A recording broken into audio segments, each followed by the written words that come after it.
అదరగొట్టే కారం రంగు రుచి ఆచి కారం పొడి. బ్లాక్ బస్టర్ హిట్ కొట్టాలంటే గ్యాప్ ఉండాలంటే ఎందుకంటే రైటింగ్ కి టైం పడుతుంది కదండి. ఒక కథ ఆలోచించడం దగ్గర నుండి ఇది కూడా ఒక రీజన్ అనుకోవచ్చా? రైటింగ్, స్క్రీన్ ప్లే, స్టోరీ ఇవన్నీ కూడా మొత్తం మీరే సింగిల్ అది వన్ ఆఫ్ ద ఫ్యాక్టర్స్. అంటే డెఫినెట్ గా దానికి టైం పడుతుంది. అంటే ఈ సినిమాలో అయితే డెఫినెట్ గా, ఎందుకంటే స్టార్టింగ్ నుంచి నాకు ఒక బ్లాంక్ పేజ్ నుంచి 140 పేజెస్కి స్క్రిప్ట్ రాయడం అనే రెస్పాన్సిబిలిటీ నా మీద పడడం వల్ల డెఫినెట్లీ అది టైం పట్టింది. దానికి అది వన్ ఆఫ్ ద ఫ్యాక్టర్స్ ఈ సినిమాలో టైం పట్టడానికి. అండ్ ఎప్పుడైతే అది ఇప్పుడు మీరు సీక్వెన్సెస్ చూస్తున్నారు కదా, డాగ్ ఎపిసోడ్స్ కానీ, ఆపరేషన్ చారులత కానీ, స్టార్టింగ్ రాజుగారి జమీందార్ లైఫ్ కానీ, ఇవన్నీ బ్లాస్ట్ అవుతున్నాయి. ఈ బ్లాస్ట్ సింగిల్ లైనర్స్ మీరు సినిమాలో చూస్తున్నప్పుడు వినడం వేరు, మీరు అక్కడ ఉండి దాన్ని వింటూ రెస్పాన్స్ ఇవ్వడం వేరు కదా. ఎలా ఉండింది ఆ షూటింగ్ టైంలో?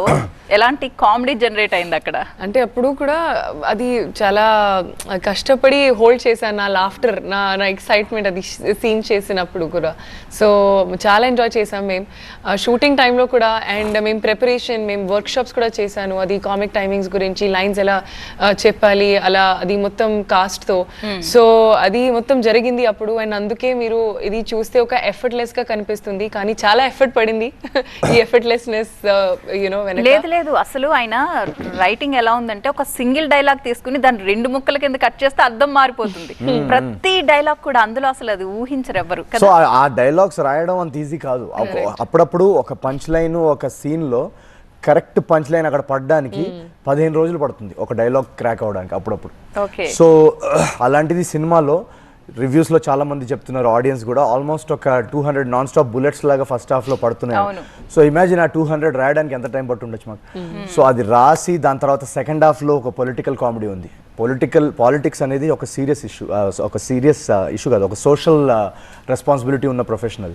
సో దాన్ని ఒక లైట్ హార్టెడ్గా ఫన్నీగా చూపించడం అనేది అంత ఈజీ కాదు. సో దానిలో ఎపిసోడ్స్ కూడా బ్లాస్ట్ అయ్యాయి థియేటర్లో ఇప్పుడు మీరు చూస్తే కనుక. సో అది కొన్ని సీన్స్ లో సైలెన్స్ లో కూడా ఒక డైలాగ్స్ వినిపిస్తాయి. అవును. సో ఆ సైలెన్స్, సో ఇదంతా రాయడానికి టైం పట్టింది నాకు.